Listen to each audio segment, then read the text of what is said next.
Genetics, genetic किन दो terms के साथ मिलकर बनी हुई है, ये सारी चीजें हम लोगों ने पढ़ा था। और मेंडल ने क्यों गार्डन पी या पाइथन सेटिलम को सेलेक्ट किया, ये सारे रीजन पढ़े। तो वहाँ रीजंस में आप लोगों ने बच्चों पढ़ा था कि many varieties are available in alternatives. आखिर क्या मैनी वेराइटीज से आप समझ रहे हो? देखो, ये मेंडल ने हमारे 7 कैरेक्टर्स लिए थे, गार्डन पी के 7 कैरेक्टर्स लिए थे अल्टरनेटिव फॉर्म। अब व्हाट आर दीज कैरेक्टर्स? सबसे पहले प्लांट हाइट, दैट मीन कुछ प्लांट हमारे टॉल थे, कुछ प्लांट हमारे ड्वार्फ थे।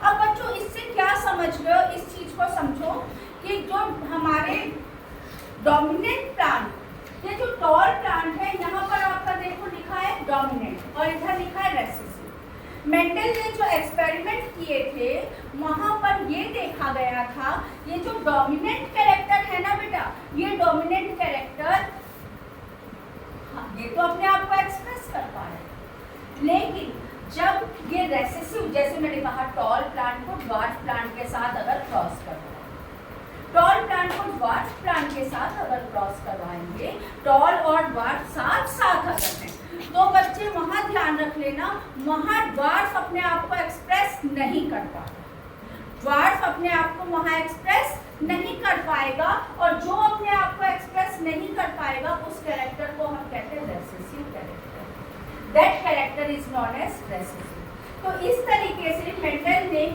एक कैरेक्टर, देखो एक है, हाइट की बात कर रही हूँ, एक कैरेक्टर है, लेकिन क्या है अल्टरनेटिव फॉर्म में, कुछ प्लांट टॉल भी हो सकते हैं, कुछ ड्वार्फ भी हो सकते हैं। टॉल जो है डोमिनेंट कैरेक्टर है, ड्वार्फ हमारा रेसेसिव कैरेक्टर है। फ्लावर कलर, कुछ फ्लावर हमारे पर्पल भी हो सकते हैं, कुछ व्हाइट भी हो सकते हैं। पर्पल फ्लावर हमारा डोमिनेंट है और व्हाइट फ्लावर हमारा रेसेसिव है। इसी तरीके से पॉड, पॉड क्या समझ लो, जो फली उसकी मटर की फली जो होती है ना, दैट वन इज द ये, that one is the pod. Pod shape, pod colour. अब पॉड कलर की अगर मैं बात करूंगी तो ग्रीन कलर पॉड का वो डोमिनेंट होगा और रेसेसिव हमारा येलो होगा।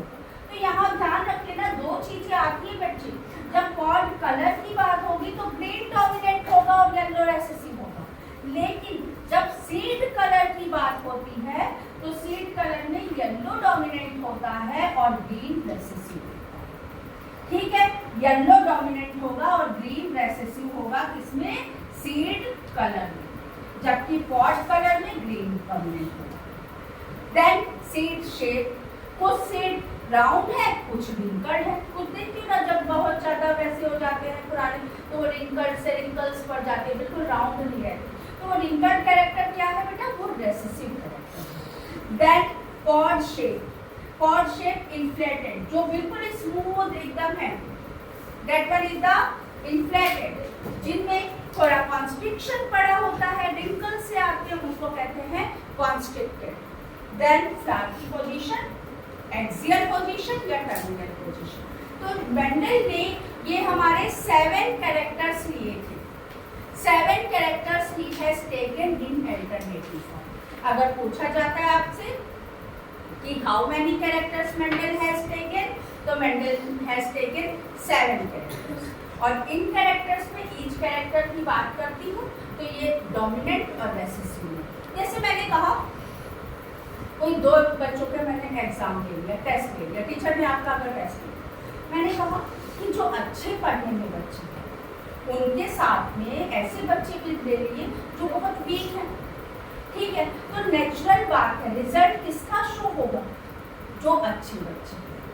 ठीक है, तो यानी कि जो बेचारे वीक स्टूडेंट्स हैं वो अपने आप को एक्सप्रेस नहीं कर पाएंगे, जो हमारे अच्छे पढ़ाई में तेज बच्चे उनकी प्रेजेंस में, यानी कि जो अपने आप को एक्सप्रेस कर पाएगा वो हमारा डोमिनेंट कैरेक्टर। जो डोमिनेंट की प्रेजेंस में अपने आप को एक्सप्रेस नहीं कर पाएगा वो हमारा रेसेसिव है।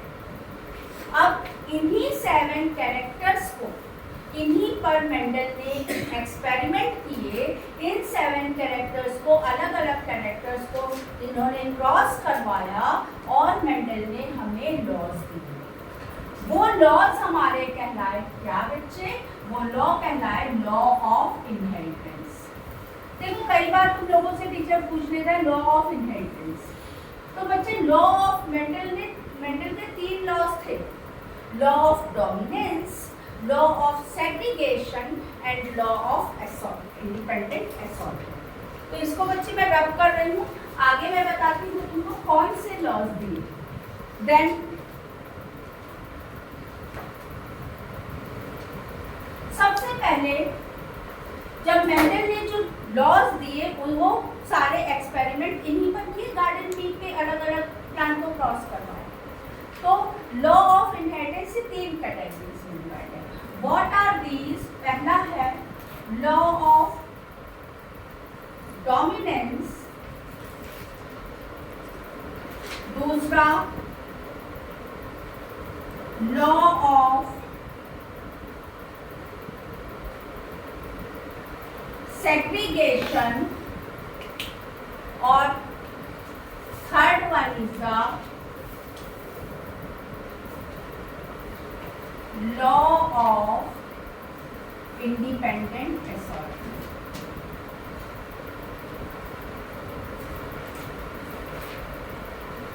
अब अगर आप लोगों ने cell cycle cell division chapter पढ़ा होगा बच्चों, तो वहां तुम लोगों ने पढ़ा होगा क्रोमोसोम्स के बारे में पढ़ा होगा, और ह्यूमन बीइंग में हमारे कितने क्रोमोसोम्स होते हैं? ह्यूमन बीइंग में हमारे को 23 पेयर्स होते हैं, जिसमें से 22 ऑटोसोम्स होते हैं और लास्ट पेयर जिसको हम एलोसोम्स या सेक्स क्रोमोसोम कहते हैं, 1 पेयर सेक्स क्रोमोसोम का। देखो आंसर अगर इस बार भी आईसीएसई बोर्ड में ये क्वेश्चन आया था, 2 मार्क्स में ये क्वेश्चन आया था, और बच्चों काफी बच्चों ने गलत करके आए हैं। जब हम लोग भी करेक्शन पे गए थे वहाँ देखा काफी बच्चे गलत करके आए हैं। तो ये चीज ध्यान रख लेना बच्चे कि इतना इजी क्वेश्चन है उसके बाद भी गलत क्यों हो रहा है। तो autosomes that one is the 22 pair autosomes, sex chromosome 1 pair, या आप सीधे लिख सकते हो 23rd पेयर। 23rd पेयर जो है वो एलोसोम कहलाएगा, या उसको हम सेक्स क्रोमोसोम भी कहते हैं। ठीक है, तो जैसे कि क्रोमोसोम पेयर में है, इसी तरीके से मेंडल जो क्रॉस लेकर आया उसमें जो कैरेक्टर्स हैं वो कैरेक्टर्स या ट्रेट्स उनको हम कहते हैं एलील्स। जो एक कैरेक्टर की जो अल्टरनेटिव फॉर्म है वो कहलाएगी allele, alternative form of a character. क्या कहते हैं बच्चे उसको? Allele, ALLEL। अब मेंडल ने 3 क्रॉस करवाए, मैंने बताया 3 क्रॉस करवाए अल्टरनेटिव फॉर्म में। अब ये ध्यान रख लेना, यहाँ पर एक क्वेश्चन और आता है, पूछा जाता है ये जो तीनों लॉज थे इनमें से कौन सा लॉ मोनोहाइब्रिड क्रॉस से शो किया गया, एक्सप्लेन किया गया, और कौन सा लॉ डाइहाइब्रिड क्रॉस। अब तुम लोग ये पूछोगे भाई मोनोहाइब्रिड और डाइहाइब्रिड क्या है? तो मोनोहाइब्रिड और डाइहाइब्रिड में बात सुनिए। मोनो मतलब 1, मोनो मतलब 1, हाइब्रिड क्रॉस करवाया।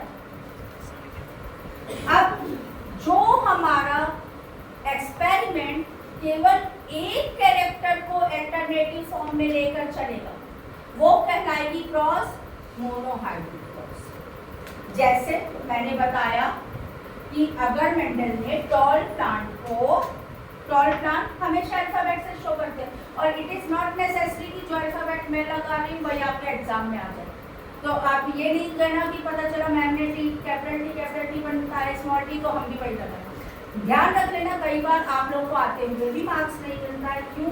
कि आपने पता चला एग्जाम में वहाँ कैपिटल आर स्मॉल आर लिखा है, लेकिन आपने पढ़ा था उसके बारे में कैपिटल टी, तो आपने एक्सप्लेन बिल्कुल सही किया, लेकिन आपने वो कैपिटल टी वाला अल्फाबेट लगा दिया, तो यू विल गेट 0 मार्क्स। ये ऐसी छोटी छोटी सी बातें होती हैं जो हम लोग ध्यान नहीं देते हैं और जिस पर मार्क्स हमारे डिडक्ट हो जाते हैं। ठीक है, तो ध्यान अब यहाँ पर मैं बताऊंगी जैसे लॉ ऑफ डोमिनेंस, तो मेंडल ने केवल एक कैरेक्टर लेके किया। जैसे मैंने कहा टॉल प्लांट को कैपिटल टी, जैसे मैंने बताया सेल साइकिल में क्रोमोसोम पेयर में होते हैं, यहाँ पर वो पेयर भी पेयर में है। कैपिटल टी क्रॉस करवाए डाई, अगर कैपिटल डी रिप्रेजेंट कर रहा है टॉल प्लांट को तो स्मॉल प्लांट को स्मॉल टी, यानी रेसेसिव कैरेक्टर हमेशा स्मॉल लेटर से रिप्रेजेंट किया जाएगा और कैपिटल टी से हमेशा डोमिनेंट कैरेक्टर रिप्रेजेंट किया जाएगा। देन एक ही कैरेक्टर को क्रॉस करवा रहा है ये, तो इस तरह की क्रॉस हमारी कहलाएगी मोनो हाइब्रिड। ये क्रॉस में बेटा नेक्स्ट टर्म पे आप लोगों को सारे एक्सप्लेन करूंगी तीनों लॉस, आज के लिए फिलहाल अभी मैं बता रही हूँ जो। तो ये मोनोहाइब्रिड क्रॉस, तो ध्यान रख लेना लॉ ऑफ डोमिनेंस और सेग्रीगेशन, ये दोनों लॉस मोनोहाइब्रिड क्रॉस से एक्सप्लेन किए गए। क्वेश्चन पूछा जाता है तो ध्यान रखना। जो law of independent assortment, law of independent assortment हमारा डाई हाइब्रिड क्रॉस से एक्सप्लेन करता है। अब डाई हाइब्रिड क्या समझ रहे बच्चों? डाई मतलब दो। फॉर एग्जाम्पल इन्होंने कह दिया tall plant with round seed, तो इसका हमारा क्रॉस क्या होगा? Dwarf plant with wrinkled seed. तो यहाँ दो कैरेक्टर अल्टरनेटिव फॉर्म में लिए गए, ये डाई हाइब्रिड क्रॉस कहलाता है। तो लॉ ऑफ डोमिनेंस और सेग्रीगेशन मोनोहाइब्रिड क्रॉस से एक्सप्लेन किया गया और law of independent assortment dihybrid cross से एक्सप्लेन किया गया। अब ये तीनों लॉज कौन से होंगे उनको नेक्स्ट टर्म के क्रॉस बताऊंगी मैं, तो इतना प्रिपेयर कर लीजिएगा, प्रिपेयर इट वेल, और मिलेंगे फिर नेक्स्ट क्लास में। Thank you.